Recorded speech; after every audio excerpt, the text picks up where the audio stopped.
আল্লাহ তাআলা কোরআনুল কারীমের মধ্যে বলেন, ইয়া আইয়ুহাল্লাযীনা আমানুত্তাকুল্লাহ, হে ঈমানদারেরা তোমরা মুত্তাকী হও। তাকওয়া শব্দের সাধারণত দুইটা অর্থ বেশি ব্যবহার হয়। একটা অর্থ হলো ভয় করা। তাকওয়া শব্দের এক অর্থ হলো ভয় করা। বলে মানুষ সাধারণত আরেকজন মানুষকে দুইটা কারণে ভয় করে। এক নাম্বার, সমাজের সবচাইতে খারাপ মানুষ যারা, দুর্দর্শ সন্ত্রাসী যারা, ক্যাডার যারা, খারাপ মানুষ যারা, বলেন তো এই ধরনের মানুষকে আমরা ভয় করি কি করি না? করেন আপনারা? একটু মুখ খুলে করেন? করি। আবার সমাজের সবচাইতে ভালো মানুষকে আমরা ভয় করি। বলে দুইজন যুবক এক রাস্তার উপরে দাঁড়িয়ে সিগারেট খাচ্ছে, হঠাৎ তাকায় দেখে এলাকার সবচাইতে বুজুর্গ মানুষটা ওই দিকে আসতেছে। এখন সিগারেটটা হাতের থেকে ফালায় দিল দূরে। আর একজন বলে, মাত্র 20 টাকা দিয়ে কিনলাম, ফালায় দিলি কেন? বলে, দেখ ওই যে হুজুর আসতেছে। হুজুর কেন? হুজুর কি তোরে মারবে নাকি? ভয় লাগে নাকি? হুজুর কি তোকে শাস্তি দিবে নাকি? বলে না। বলে উনি আমাদের এলাকার সবচাইতে বড় আলেম, সবচাইতে বড় বুজুর্গ, ওনার সামনে কোনো প্রকার অন্যায় করা যাবে না। তাহলে মানুষ খারাপ মানুষকেও ভয় করে, ভালো মানুষকেও ভয় করে। বলে তো দুই ভয় কি এক? খারাপ মানুষকে ভয় করে বলে এই ভয়ের মধ্যে থাকে ঘৃণা। কিন্তু যখন ভালো মানুষকে ভয় করে বলে এই ভয়ের মধ্যে থাকে আজমত, সম্মান, মহব্বত। তাকওয়া শব্দের আরেক অর্থ হলো বিরত থাকা, বেঁচে থাকা। বলে কিসের থেকে? বলে আল্লাহ তাআলা যা থেকে আমাদের নিষেধ করেছেন সেগুলো থেকে বেঁচে থাকা। এখন তাকওয়া শব্দের প্রথম অর্থ ভয় করা। বলে ভয় করতে হবে কাকে? জোরে বলে। তবে এই ভয়ের সাথে থাকবে আজমত, এই ভয়ের সাথে থাকবে মহব্বত। বলে আল্লাহকে ভালোবেসে ভয় করে আল্লাহ তাআলার নিষেধ সমূহ থেকে বেঁচে থাকার নাম হলো তাকওয়া। আর যেই মুমিন আল্লাহকে ভালোবেসে আল্লাহকে ভয় করে আল্লাহর নিষেধ সমূহ থেকে বেঁচে থাকে, ওই মুমিন হলো মুত্তাকি মুমিন। তাহলে মুমিনদেরকে আল্লাহ তাআলা মুত্তাকি হওয়ার নির্দেশ দিয়েছেন। মানে কি? আল্লাহ বলেন, হে ঈমানদারেরা তোমরা আল্লাহ তাআলাকে ভয় করে তার নিষেধ সমূহ থেকে বেঁচে থাকো। যেই মুমিন আল্লাহ তাআলাকে ভয় করে আল্লাহর নিষেধ সমূহ থেকে বেঁচে থাকে, বলে সেই মুমিন হলো মুত্তাকি মুমিন। এখন আমরা তো ঈমানদার, মুত্তাকির একেবারে নিম্ন স্তর অর্জন করে ফেলছি। এখন সর্বস্তরের মুত্তাকি হওয়ার জন্য কি দরকার? আল্লাহ তাআলাকে ভালোবেসে ভয় করে তার নিষেধ সমূহ থেকে বেঁচে থাকা দরকার। ঠিক কিনা? কোরআনুল কারীমের অন্যতম একটি বৈশিষ্ট্য হলো আল্লাহ সুবহানাহু ওয়া তাআলা কোরআনুল কারীমে বান্দাকে শুধু আদেশ করেন এমনটা নয়, বরং বান্দা ওই আদেশ কিভাবে বাস্তবায়ন করবে সে পদ্ধতিও যিনি বলে দেন তিনি কে? আল্লাহ। ঘুমাসে যেমনি কইতেছেন ঘুমি তো আসার কথা। তাকবীর দেন, নারায়ে তাকবীর। মাশাআল্লাহ। তাহলে আল্লাহ তাআলা শুধু আদেশ করেন না, আল্লাহ তাআলা আদেশ বাস্তবায়নের পদ্ধতিও বলে দেন। যেমন আল্লাহ তাআলা তাকওয়া অর্জনের শুধু আদেশ করেছেন তা নয়, তাকওয়া অর্জনের পদ্ধতিও আল্লাহ বলে দিয়েছেন। সবগুলো পদ্ধতি বলার মতো সময় সুযোগ নাই, একটা দুইটা নিয়ে আলোচনা করি। বলে আল্লাহ তাআলা বলেন, ইয়া আইয়ুহাল্লাযীনা আমানুত্তাকুল্লাহ। আল্লাহ তাআলা বলেন, হে ঈমানদারেরা তোমরা মুত্তাকি হও। আমরা যদি জিজ্ঞাসা করি আল্লাহ কেমন করে মুত্তাকি হব, আল্লাহ তাআলা বলেন, ওয়া কুনু মা'আস সাদিকিন। আল্লাহ তাআলা বলেন, বান্দা মুত্তাকি যদি হতে চাও তুমি সত্যবাদীদের সঙ্গী হয়ে যাও। আল্লাহ তাআলা আবেদিন বলেন নাই, আল্লাহ তাআলা যাকিরিন বলেন নাই, সাদিকিন বলেছেন। কেন? বলে সত্যবাদিতার গুণ হলো এমন এক গুণ, যেই ব্যক্তি পরিপূর্ণ সত্যবাদিতার গুণ অর্জন করতে পেরেছে, বলে বাকি সব ভালো গুণ তার মধ্যে পাওয়া যায়। আল্লাহ তাআলা এই জায়গায় সঙ্গর কথা বলেছেন, সোহবতের কথা বলেছেন। একটা প্রবাদ আছে, সঙ্গ দোষে লোহাও ভাসে, সৎ সঙ্গ স্বর্গবাস, অসৎ সঙ্গ সর্বনাশ। এই জন্য আমি আপনি যদি বাস্তবেই মুত্তাকি হতে চাই, তাহলে যেই মানুষগুলো প্রকৃত মুত্তাকি তাদের সঙ্গ নেওয়ার দরকার আছে না নাই? মানুষের সোহবতের কারণে মানুষ অনেক কিছু অর্জন করতে পারে। আমাদের অঞ্চলে একজন ডাক্তার আছে, ডাক্তার বলে সে কিন্তু MBBS পাশ করা ডাক্তার না। ডাক্তার হইছে কেমনে? বলে সে একজন অভিজ্ঞ ডাক্তার, তার একটা ফার্মেসি ছিল, ওই ফার্মেসিতেই ওই ডাক্তার রোগী দেখত। এখন ওষুধ বিক্রয় করার জন্য তার একজন লোক দরকার, তা ওই ছেলেটারে উনি ওনার সাথে রাখছে। দীর্ঘদিন ওই ছেলেটা ডাক্তারের সাথে থাকছে। এক সময় মূল ডাক্তার যে সে মারা গেছে, দোকান চালানোর লোক নাই, ও টাকা পয়সা দিয়ে এবার ফার্মেসি কিনে নিছে। এখন মানুষ করে ডাক্তার ডাকা শুরু করছে। আর বাস্তবতাও কি? বলে একজন নতুন MBBS ডাক্তার যেই রোগীর রোগ নির্ণয় করতে পারে না, কিন্তু ওই MBBS না হওয়া ডাক্তার ও রোগ নির্ণয় করে ওষুধ দেয়, মানুষ ভালো হয়ে যায়। তা গ্রামের মানুষও বলে যে দূর মিয়া, লেখাপড়া করে কি ডাক্তার হইলো, আমাদের অমুক ডাক্তারই ভালো। অথচ ওই লোকটা ম্যাট্রিক পাসও করে নাই, অথচ তার নামের আগে ডাক্তার। মানুষেরও তার চিকিৎসার প্রতি আস্থা, ওষুধের প্রতি আস্থা, যে আল্লাহ চাইলে ও যদি ওষুধ দেয় ভালো হয়ে যায়। এই মানুষটা অশিক্ষিত ডাক্তার হিসাবে সে তো অশিক্ষিত, কারণ একজন ডাক্তার তো হুট করে নামের সাথে ডাক্তার লাগাবে না। সে ম্যাট্রিক পাস করবে, আইএ পাস করবে, এরপরে যদি ভর্তি পরীক্ষা দেওয়ার জন্য যোগ্য হয় ভর্তি পরীক্ষা দিবে, পাস করলে এরপরে MBBS পড়বে। কমপক্ষে 4 বছর পড়াশোনার পর MBBS কমপ্লিট। এখনই রোগী দেখতে পারবে না, বলে ইন্টার্নি করতে হবে। আর একজন ডাক্তারের সোহবতে থাকতে হবে 1 বছর 2 বছর, যার যেরকম টাইম লাগে। এরপরে ওই যার সাথে ইন্টার্নি করছে, যার সোহবতে আছে, ও সার্টিফিকেট দিবে যে না, এখন থেকে ও রোগী দেখতে পারবে, প্রেসক্রিপশন লিখতে পারবে। এই ব্যক্তির নামের আগে ডাক্তার লেখার জন্য কত বছর সময় লাগছে। আর ওই লোক এক ডাক্তারের সাথে থাইকা এখন অটোমেটিক ডাক্তার হয়ে গেছে। কেন হয়েছে? বলে 15-16 বছর একজন অভিজ্ঞ ডাক্তারের সোহবতে থেকে, কাছে থেকে ও মোটামুটি অভিজ্ঞতা অর্জন করে ফেলছে কোন রোগ হইলে কি ওষুধ দিতে হবে। এজন্য মানুষের সঙ্গের কারণে মানুষের মধ্যে মানুষের প্রভাব বিস্তার হয়। যেমন চম্বুক একটি পদার্থ, বলে লোহার একটা পদার্থ, লোহা চম্বুকের চাইতেও শক্ত, কিন্তু চম্বুকের মধ্যে একটা গুণ আছে, আর একটা লোহাকে আকর্ষণ করা, লোহার মধ্যে এটা নাই। এখন লোহা যদি এই চিন্তা করে আমি অনেক শক্তিশালী, এই গুণ চম্বুকের কাছ থেকে কাইড়া নিব, এটা কি সম্ভব?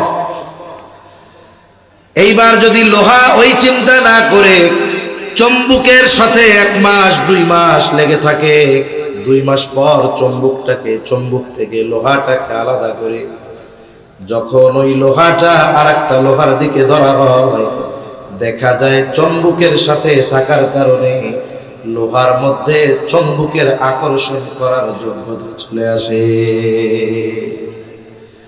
এজন্য আমরা যদি আমাদের চরিত্রকে উন্নত করতে চাই, তাহলে চারিত্রিক দিক দিয়ে যে আমার চাইতে উন্নত, আমাকে তার সঙ্গ গ্রহণ করতে হবে।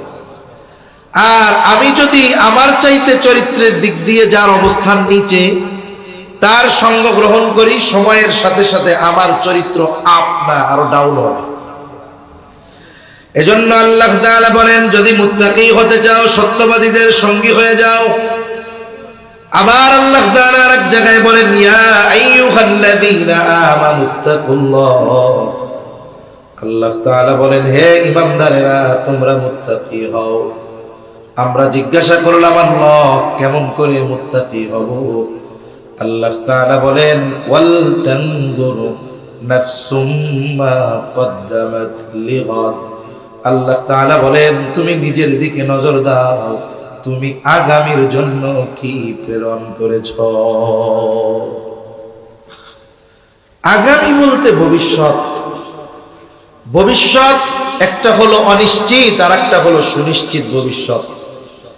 আল্লাহ তাআলা আমাদেরকে সুনিশ্চিত ভবিষ্যতের দিকে নজর দিতে বলেছেন, কিন্তু আফসোস আমরা অনিশ্চিত ভবিষ্যৎ নিয়ে চিন্তিত। যেমন একটা ছেলে সরকারি চাকরি পেয়েছে 20 বছর বা 22 বছর বয়স।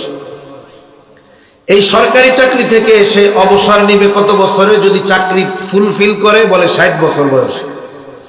20 বছরে চাকরিতে ঢুকছে, অবসর কত বছরে? 60 বছরে। চাকরি করবে কত বছর যদি হায়াত থাকে? 40 বছর। 20 বছর বয়সে যখন চাকরি শুরু হলো, গভর্নমেন্ট প্রতি মাসে তাকে একটা বেতন দেয়, কিন্তু বেতনের পরিপূর্ণ টাকা তাকে দেয় না, কিছু টাকা তার বেতন থেকে কেটে রাখে। বলে কেন? কেমন যেন গভর্নমেন্ট বলতেছে, শোনো, এই 40 বছর চাকরি করবা, তোমার বেতন থেকে অল্প অল্প কিছু টাকা কেটে কেটে জমাবো। তোমার যখন চাকরি শেষ হয়ে যাবে, 60 বছর 62 বছর বয়স, তুমি বুড়া হয়ে যাবে, তখন তোমার চাকরি করার ক্ষমতা থাকবে না, কাজ করার সামর্থ্য থাকবে না। বাড়িতে বসে বসে কি খাবা? তোমার কোনো টেনশন নাই, তোমার কোনো চিন্তা নাই। তুমি 40 বছর চাকরি করতে থাকো, চাকরি যখন শেষ, যেই পরিমাণ টাকা 40 বছরে জমানো হবে, ওর কমপক্ষে দ্বিগুণ টাকা তোমাকে দিয়ে এরপরে বাড়িতে পাঠানো হবে, যাতে করে তুমি তোমার বার্ধক্যকালীন সময়টা বসে বসে তোমার খরচ চালাইতে পারো। সে নিজেও কিছু জমায়। কেন? বলে এখন চাকরি আছে, জমাই, যখন চাকরি থাকবে না বসে বসে খাবো। এই যে সরকারও টাকা জমায়, সেও টাকা জমায়, যেই ভবিষ্যতে ভালো থাকার জন্য, খাওয়ার জন্য। বলেন তো, এই ভবিষ্যৎ সুনিশ্চিত না অনিশ্চিত?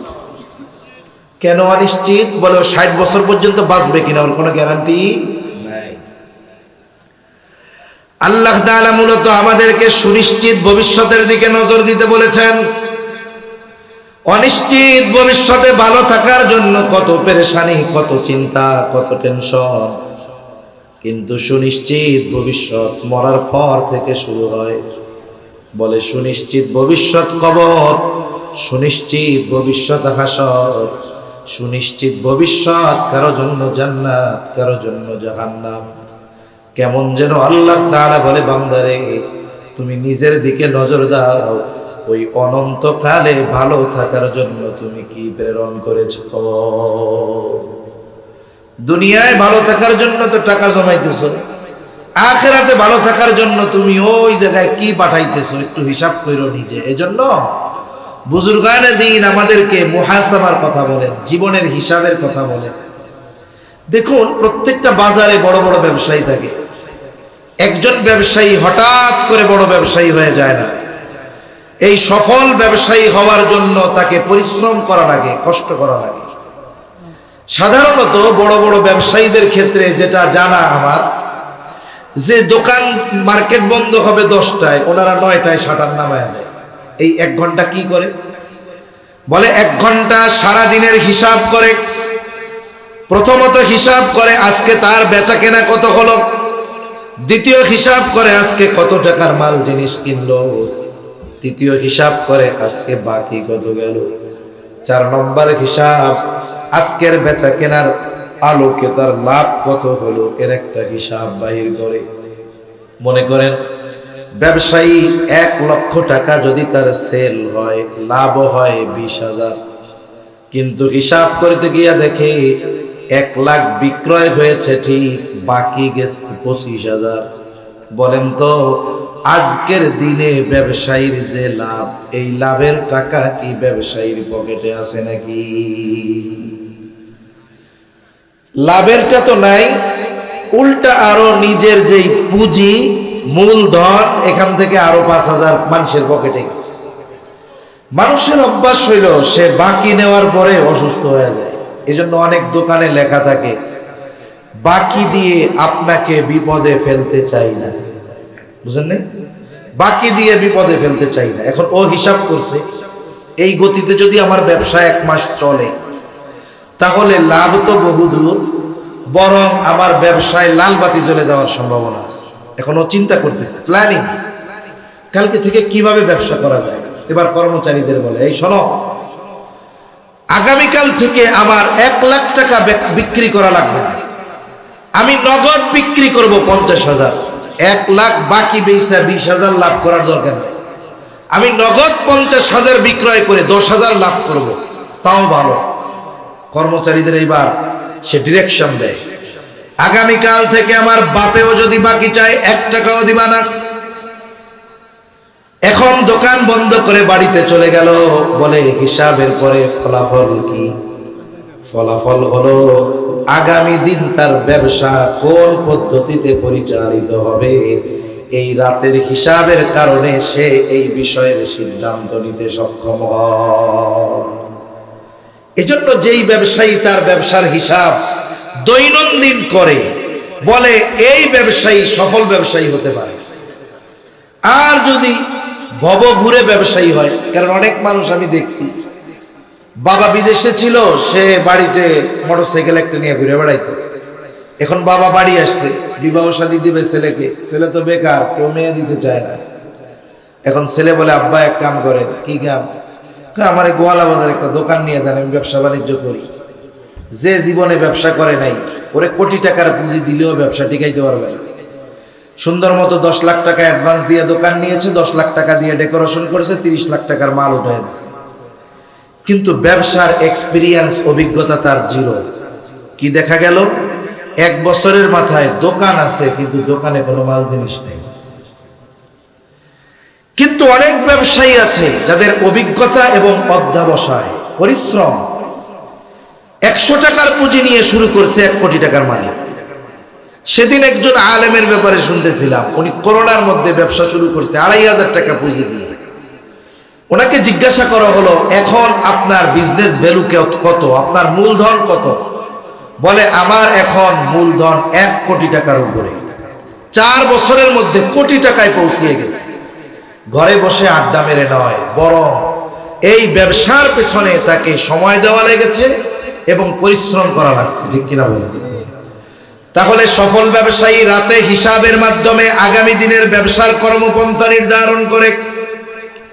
বলে, আমি আপনিও রাতের বেলা হিসাব করব, তবে টাকা পয়সার নয়।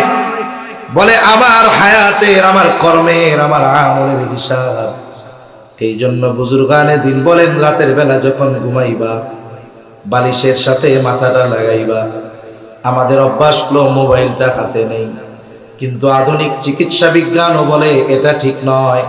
কারণ আপনি বালিশের পাশে মোবাইল রেখে ঘুমাবেন, এর রেডিয়েশন আপনার ক্ষতির কারণ হতে পারে। কমপক্ষে 6 ফিট দূরে মোবাইলটা রেখে ঘুমান, মাথা লাগান বালিশের সাথে। একটু চিন্তা করেন, আজকে সারাদিন আমার ভালো কাজ কতগুলো, মন্দ কাজ কতগুলো, একটু হিসাব করেন। দেখা যাবে এক ব্যক্তি হিসাব শুরু করেছে, বলে হিসাবের পরে দেখা গেল তার সারাদিন মন্দ কাজ বেশি, ভালো কাজ কম। বলে, রাতের বেলায় যেই চিন্তা করে বিছানায় যায়, এর প্রভাব তার মধ্যে রাতের বেলা বিস্তার লাভ করে। এখন এই লোকটা হিসাব করে দেখে গুনাহ বেশি, সওয়াব কম। এখন তার মধ্যে একটা চিন্তা চলে আসছে, আরে আমার বিগত হায়াতের হিসাবটাও যদি এমন হয়, গুনাহ বেশি সওয়াব কম, আর যদি আজকের রাতটা আমার জীবনের শেষ রাত হয়ে যায়, আমল নামায় যদি গুনাহ বেশি হয়, সওয়াব যদি কম হয়, হয়তো আগামী হাসরের ময়দানে, আগামীকাল আল্লাহর সামনে আমাকে গুনার বোঝা নিয়ে আল্লাহর সামনে হাজির হওয়া লাগবে। মানুষের আত্মচিন্তা মানুষের জীবন পরিবর্তনের কারণ হতে পারে। হয়তো এই লোকটা এখন চিন্তা করবে, আল্লাহ, আমি আমার বিগত গুনাহের জন্য আপনার কাছে ক্ষমা চাই, আমি আগামীতে আর গুনাহ করব না। আয় আল্লাহ, আপনি আমারে মাফ করে দেন। হয়তো একা একা আল্লাহ তাআলার কাছে খালেস তওবা করলো। আল্লাহ না করুক, হতে পারে সে রাতের বেলায় মারা গেল, কিন্তু এই খালেস তওবার কথা দুনিয়ার কেউ না জানলেও আল্লাহ তাআলা জানে। এই তওবার কারণে, এই চিন্তার কারণে হয়তোবা কিয়ামতের দিন ওই ব্যক্তি আমল নামায় গুনাহ শূন্য অবস্থায় আল্লাহ তাআলার সামনে হাজির হয়ে যাবে। কারণ মানুষের কোন কথা, কার কথা, কি চিন্তা মানুষের জীবনে পরিবর্তন আনতে পারে এটা বলা যায় না। হাদিস বর্ণনাকারী বলেন, আব্দুল্লাহ ইবনে মাসউদ রাদিয়াল্লাহু তাআলা আনহু বলেন, নবীজি এই জালেম কিফিলের ঘটনা একবার দুইবার না বারবার আমাদেরকে শুনাইছেন। এই জালেমের অবস্থা কি ছিল? বলে এমন কোন পাপ নাই এই জালেম করে নাই, সব পাপ সে করত। জালেম কিফিল সুদি কারবারি করত, মানুষকে সুদের উপরে টাকা দিত।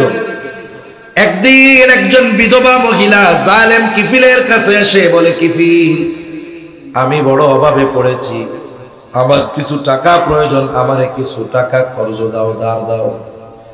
যেই মানুষগুলো সুদি কারবারি করে এরা মানুষের বিপদে মানুষকে কখনো কর্জ দিবে না, ধার দিবে না। জালেম কিফিল বলে, তুমি যদি টাকা নিতে চাও তাহলে সুদের উপরে লাভ দিয়ে টাকা নিতে হবে। এইবার মহিলা বলে, কিফিল, আমার যদি তোমাকে সুদের টাকা দেওয়ার মতো সামর্থ্য থাকতো তাহলে কি আমি তোমার কাছে টাকা চাইতে আসতাম নাকি রে কিফিল? এই জালেম কিফিল মহিলার দিকে তাকায়, দেখে চেহারা সুন্দর। এইবার মহিলাকে বলে, তুমি টাকা নিতে পারো, এই শর্তে সুদ দিতে পারবা না, তবে যদি আমার সাথে জেনায় লিপ্ত হও তাইলে তুমি টাকা নিতে পারো। হাদিসের মধ্যে আসছে, কাদাল ফাকিরু আইয়াকুনা কুফরা, দরিদ্রতা মানুষকে কুফরি পর্যন্ত পৌঁছায় দেয়। এর বাস্তব উপমা আমাদের দেশের প্রত্যন্ত অঞ্চলগুলোর মধ্যে আছে। পার্বত্য অঞ্চলে খ্রিস্টান মিশনারিরা একেবারে 2-4-10,000 টাকার বিনিময়ে মানুষকে বেঈমান বানায় ফেলতেছে। একেবারে উত্তর অঞ্চলে যে সব জায়গায় সাধারণভাবে মানুষের যাওয়া কঠিন, বলে ওই প্রত্যন্ত অঞ্চলের মধ্যে 10,000, 15,000, 20,000 টাকার বিনিময়ে মানুষকে তারা খ্রিস্টান বানায় ফেলতেছে। দেখা যায় অভাবের কারণে অল্প কিছু পয়সার জন্য মানুষগুলো ঈমানের মতো দৌলত তাদের কাছে বিক্রয় করে দিচ্ছে। আবার সমাজে অনেক মানুষ অনেক অপরাধে জড়িত আছে। সব মানুষই শখ করে অপরাধের সাথে জড়িত হয় না, বরং খোঁজ নিলে দেখা যাবে বড় একটা অংশ অপরাধের সাথে জড়ানোর অন্যতম কারণ হলো তার অভাব। এজন্য একটা কথা বলে না, অভাবে স্বভাব নষ্ট হয়ে যায়। নবীজি বলেন, কাদাল ফাকিরু আইয়াকুনা কুফরা, দরিদ্রতা মানুষকে কুফরি পর্যন্ত পৌঁছায় দেয়। বাড়িতে হাজির, হাদিসের মধ্যে আসছে জেনার জন্য সে প্রস্তুত, কিন্তু মহিলা কান্না করে আর থরথর করে কাঁপতেছে। একজন গেছে মজা করার জন্য, আর একজন কান্না করে আর কাঁপে। এই অবস্থা দেখে কিফিল বলে, মহিলা কান্না করো কেন? এইবার মহিলাকে বলতেছে, কিফিল, আমি কি তোমাকে জোর করেছি নাকি? তুমি তো নিজে শর্তে রাজি হয়েছো, এখন কাঁপো কেন, কাঁদো কেন? মহিলা বলে, কিফিল রে, ইতিপূর্বে আমি কখনো এই পাপের সাথে জড়াই নাই। ও কিফিল, অভাবের কারণে তোমার এই শর্তে রাজি হয়েছিলাম রে কিফিল। আমার তো বড় ভয় হয় তোমার সাথে জেনা করার পর আমি যদি মারা যাই, আল্লাহর সামনে জেনাকারিনী হিসেবে উপস্থিত হওয়া লাগবে।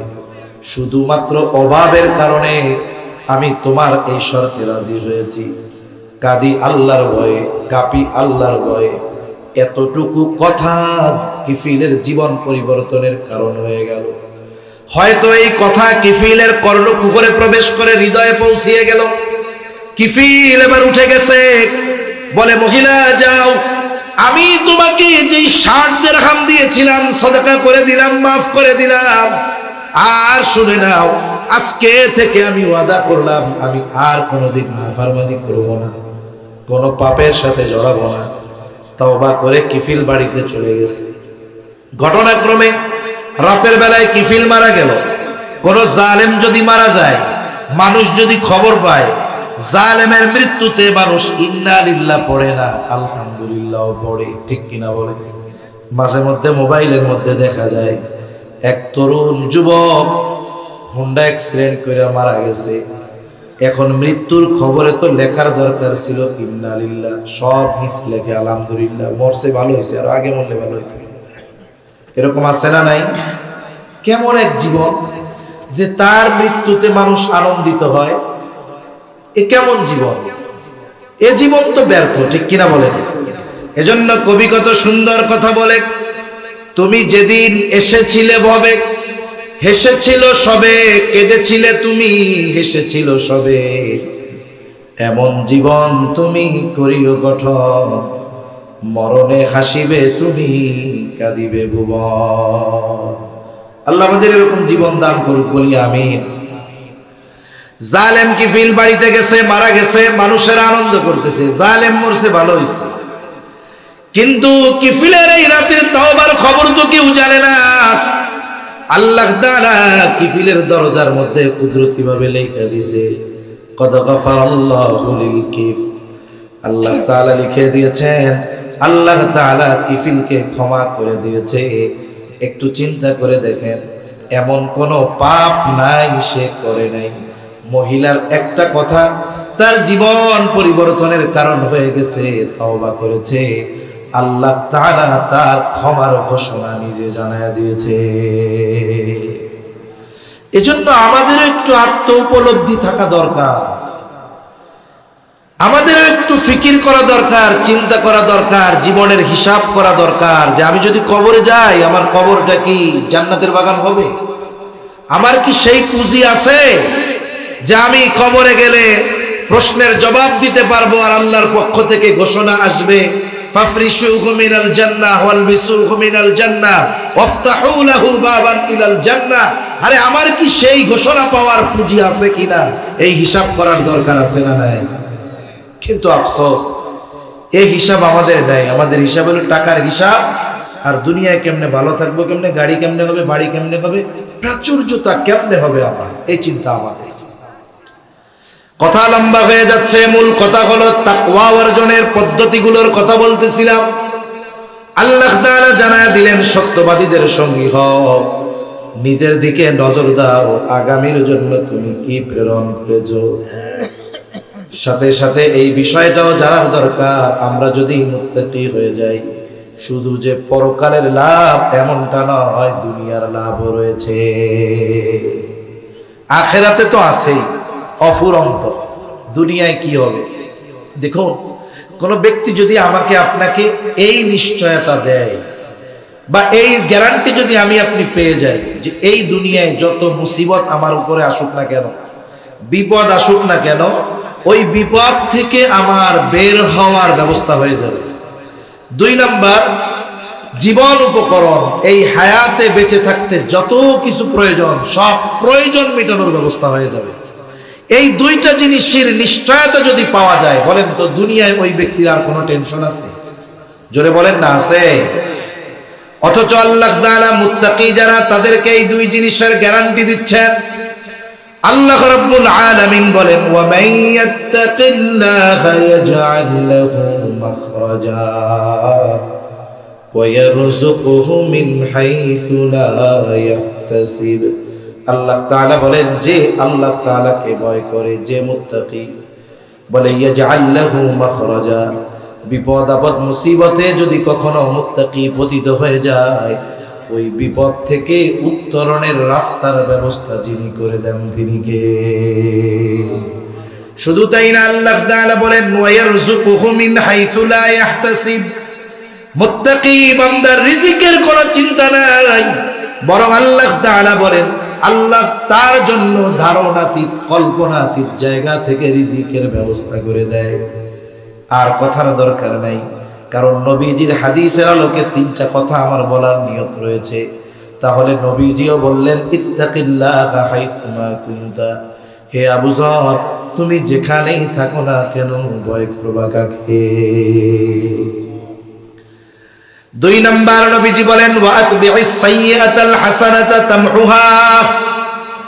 ও আবু যর, তোমার দ্বারা যদি কখনো মন্দ কাজ হয়ে যায়, তুমি ভালো কাজ করবা কেন?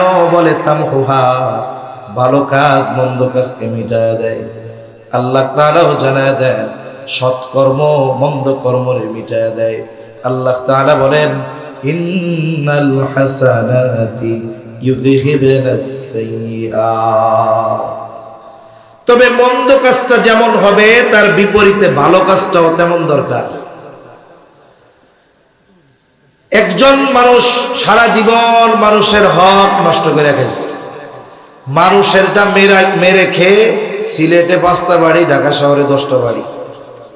এখন তার বয়স হয়েছে 60 বছর। চিন্তা করে উম্মতে মুহাম্মাদির গড় হায়াত 60 থেকে 70, তার মানে আমার মরণ কাছেই আইছে।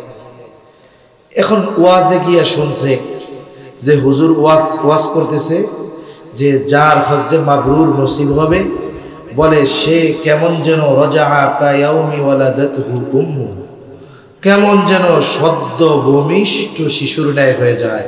যার হজ্জে মাবরুর নসিব হয় সে কেমনে বাড়ি ফিরে, বলে সে এমন ভাবে ফিরে কেমন যেন সে সদ্য ভূমিষ্ঠ শিশুর ন্যায় নিষ্পাপ। চিন্তা করে সারা জীবন তো পাপ কম করলাম না, মাইন্ডসেটটা কম খাইলাম না, পাপের পাহাড় হয়ে গেছে। তাহলে সুযোগ একটা পাইছি, আলহাজও হওয়া যাবে, গুনাহও মাফ হবে। অনেক মানুষ আছে না আলহাজ হওয়ার জন্য হজ করে, এক এলাকায় 2 জন হজ করে আসছে, একজনরে ডাকে হাজি অমুক, আর একজনরে ডাকে আলহাজ তমুক। এখন আলহাজ শব্দটা শুনতে একটু ভালো লাগে, আর হাজি এটা বাংলা বাংলা লাগে। এখন হাজি সাহেবের এটা আর ভালো লাগে না। ইমাম সাহেব বলে, ইমাম সাহেব আমি বুঝলাম না, আমিও হজ করছি এও হজ করছি, ওরে আলহাজ বলে আর আমারে খালি হাজি কয় কেন? ইমাম সাহেবও বুঝে না। তো বুঝেন নাই, জানেন না, উনি তো 2-3 বার হজ করছে, এর লেগে ওনারে আলহাজ কয়। ও বুঝতে পারছি, তাইলে আমারও আলহাজ হইতে হইলে আরো 2-4 বার করতে হবে না? এইবার উনি আলহাজ হওয়ার জন্য যদি 50 বারও হজ করে, ওই হজ আল্লাহর কাছে কবুল হবে? তা এখন উনি চিন্তা করছে মানুষেরটা তো মাইরা কম খাই নাই, পাপ তো অনেক, যেহেতু হজ কইরা আসলে গুনাহ সব মাফ, তাইলে আলহাজও হইলাম, গুনাহও মাফ হইল। এখন উনি হজ করতে গেছে। এখন প্রতি বছর হজ করে, 3 মাস পর পর ওমরা করে। বলেন তো এই লোক যতই হজ করুক আর ওমরা করুক, বান্দার হক সে মেরে খেয়েছে। যত হজ করুক না কেন, এই বান্দার হক মেরে খাওয়ার যে পাপ, সেই পাপ আল্লাহ তাআলা মাফ করবে নাকি? এজন্য মন্দ কাজটা যেমন, এর বিপরীতে ভালো কাজটাও এরকম হতে হবে। কারণ আপনি যদি এতটুকু গোনা মুছতে চান, কালো দাগ মুছতে চান, এতটুকু কমপক্ষে সাদা দাগ লাগবে, রং লাগবে, নাইলে কাজ হবে না। এজন্য আমার আপনার অন্যায় যেমন হবে, বলে বিপরীতে ভালো কাজটা তেমন হতে হবে। আবার যদি কারো অন্যায় পাহাড় সম হয়ে যায়, নিরাশ হওয়ার কোনো কারণ নাই। কারণ আমার আপনার পাপ যত বেশি হোক না কেন, তার চাইতে রহমত বেশি আছে আল্লাহ। যদি বান্দার হক নষ্ট করে থাকে, তাহলে বান্দার হক আদায় করতে হবে। কিন্তু যদি বান্দার হক নষ্ট না করে অন্য পাপ করে থাকে, ওই পাপ যদি আসমান পরিমাণ হয়, ওই পাপ ক্ষমা করার ক্ষমতা আল্লাহর আছে না নাই? এজন্য অনেক মানুষ আছে পাপ হইলে আরে আল্লাহ মাফ করবে কিনা। না না, আল্লাহর মাফ করার ক্ষমতা আছে। যদি কেউ এটা চিন্তা করে মাফ করতে পারবে না, তাহলে ক্ষমার ব্যাপারে সে আল্লাহ তাআলাকে অক্ষম মনে করবে। ঠিক কিনা বলেন? এজন্য নবীও জানায় দিলেন, আবু যার তোমার দ্বারা যদি কখনো মন্দ কাজ হয়ে যায়, ভালো কাজ করবা। কেন? বলে তামহুহা, ভালো কাজ মন্দ কাজকে মিটায় দেয়। বলে হাদিসের মধ্যে আসছে, বনি আদম যদি পাপ না করত, আল্লাহ তাআলা আরেকটা জাতি সৃষ্টি করতেন, যারা পাপ করবে তবে পাপের উপরে স্থির থাকবে না। পাপ করবে, আল্লাহ তাআলার কাছে ক্ষমা চাইবে, আর আল্লাহ তাআলা তাদের গুনাহগুলো মাফ করে দিবে। আরে বনি আদমের দ্বারা পাপ হতেই পারে। নবীজি বলেন, কুল্লু বনি আদমা খাত্তাউন, প্রত্যেকটা বনি আদম পাপী। তবে সর্বোত্তম পাপীকে, যে পাপের উপরে স্থির না থেকে বলে আল্লাহর কাছে তওবা করে, বলে ওইটা হলো উত্তম পাপী। আর পাপ যতই হোক না কেন, আল্লাহর নবী বলেন, আত্তাইবু মিনাদ যামবি কামান লা যামবা লা, তওবার শর্ত ঠিক রেখে যথাযথভাবে যদি কেউ তওবা করে, বলে 1 নাম্বার অতীতের গুনার জন্য ক্ষমা চাইতে হবে। 2 নাম্বার, ওই গুনার জন্য লজ্জিত হতে হবে। 3 নাম্বার, ভবিষ্যতে ওই গুনাহ না করার ব্যাপারে দৃঢ় প্রতিজ্ঞাবদ্ধ হতে হবে। আর যদি পাপটা বান্দার হক সম্পৃক্ত হয়, বান্দার হক আদায় করতে হবে। এই 4 শর্ত ঠিক রেখে যদি কেউ তওবা করে, বলে তার পাহাড় সমূহ গুনাহ যদি হয়, ওই গুনাহ আল্লাহ তাআলা মাফ করে দিবে। সেজন্য গুনাহ হতেই পারে, আল্লাহর কাছে মাফ চাইতে হবে।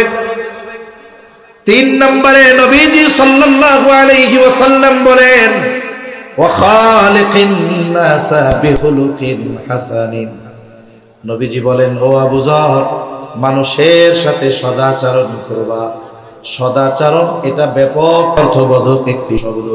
তার মানে আবু যর, যেই মানুষটা তোমার কাছে যেমন হক প্রাপ্য, তুমি সেই মানুষটার তেমন হক আদায় করবা।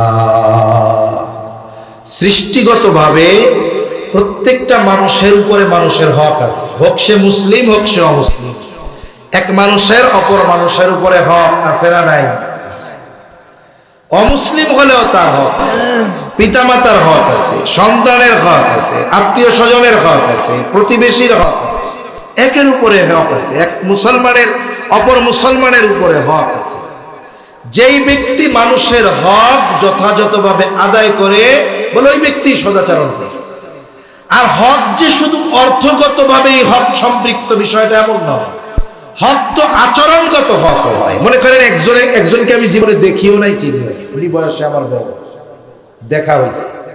বলেন তো, এই বড় মানুষটা আমার চেয়ে বয়সে যে বড়, সে আমার কাছে টাকা পয়সার হক পাবে না, কিন্তু ভালো আচরণ পাওয়া তার হক। এজন্য নবীজি সাল্লাল্লাহু আলাইহি ওয়াসাল্লাম বলেন, ওই দিন আসার আগে তোমরা সতর্ক হয়ে যাও, যেই দিন আল্লাহ তাআলা বাদী বিবাদীর মধ্যে ফয়সালা করবেন। নবীজি বলেন, দুনিয়ায় কেউ যদি অন্যায়ভাবে কাউকে কথার দ্বারাও কষ্ট দেয়, নবীজি বলেন আল্লাহ তাআলা এই বিষয়টারও ফয়সালা ওই দিন করবে। এজন্য মানুষের সাথে মানুষের হক আছে। একজন অমুসলিম যদি আমার প্রতিবেশী হয়, বলে তারও হক আছে। আমি একজনকে চিনি না, বড়, তার উপরে আমার হক আছে, আমার উপরে তার হক আছে। দেখুন, সাধারণত প্রতিবেশীর সাথে প্রতিবেশীর হক আছে, কিন্তু আমাদের দেশে বেশি সমস্যা কি, বলে প্রতিবেশীর সাথে ভালো সম্পর্কের বিপরীতে খারাপ সম্পর্ক আরো বেশি হয়। কত মানুষ আছে নিজে ধনী, তার প্রতিবেশী যদি দরিদ্র হয় তার উপরে জুলুম করে, অত্যাচার করে বিভিন্ন পদ্ধতিতে। আছে না নাই? মনে করেন প্রতিবেশীর সাথে একই সাথে বাড়ি, এখন প্রতিবেশী গরিব মানুষ কি করে, 2 তলা বিল্ডিং, ময়লা পানি ফেলে, বাচ্চাদেরকে দিয়ে প্রস্রাব করায়, মনে মনে চিন্তা করে এখান থেকে উঠে গেলে আমি আমার বাড়িটা একটু আরো বড় বানাবো। এরকম আছে না নাই? খবরদার। রাসূল আকরাম সাল্লাল্লাহু আলাইহি ওয়াসাল্লাম বলেন, আউসিনি জিবরিলু বিল জার হাত্তা যানানতু আন্নাহু সাইওয়ারিসহু। নবীজি সাল্লাল্লাহু আলাইহি ওয়াসাল্লাম বলেন, জিবরাইল আমাকে প্রতিবেশীর ব্যাপারে, হকের ব্যাপারে এতটা তাগিদ দিচ্ছিল, আমি তো এক সময় ধারণা করেছিলাম হয়তো প্রতিবেশীকে ওয়ারিশ বানায় দেওয়া হবে। অথচ প্রতিবেশীর সাথে আমরা খারাপ আচরণ করি, অসৎ আচরণ করি।